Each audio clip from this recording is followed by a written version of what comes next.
ಎಲ್ಲರಿಗೂ ನಮಸ್ಕಾರ ಕೃಷಿ ಮಿತ್ರರೇ. ನಮ್ಮ ಹೆರಿಟೆಕ್ ಇಂಜಿನಿಯರಿಂಗ್ ವರ್ಕ್ಸ್ ಯಂತ್ರ ಅಲ್ಲಿ ತೆಲಗಾವಿ ಯಂತ್ರ ಒಂದು ಪ್ರಾಡಕ್ಟನ್ನು ಅವರು ರೆಡಿ ಮಾಡಿದ್ದಾರೆ. ಅದನ್ನು ನಾನು ಪರಿಚಯಿಸ್ತಾ ಇದ್ದೇನೆ. ಈ ಯಂತ್ರದ ಹೆಸರು ಭತ್ತ ತೂರುವ ಯಂತ್ರ ಅಂತ. ಭತ್ತ ತೂರುವ ಯಂತ್ರ. ಈ ಯಂತ್ರದಲ್ಲಿ ಮುಖ್ಯವಾಗಿ ಒಂದು ಸಿಂಗಲ್ ಫೇಸ್ 1 HP ಮೋಟರ್ ಇದೆ. ಇದು ಸಿಂಗಲ್ ಫೇಸ್ ಅಂತ ನಡೀತದೆ. ಇದು ಭತ್ತ ತೂರಲಿಕ್ಕೆ ಉಪಯೋಗ ಆಗ್ತದೆ.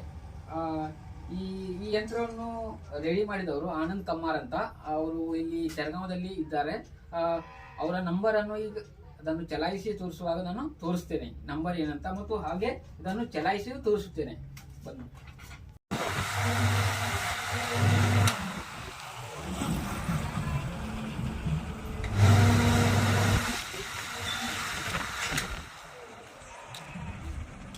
ಗಾಳಿಯಲ್ಲಿ ಮಟ್ಟ ಬರ್ತೀರ ನೋಡಕ್ಕೆ.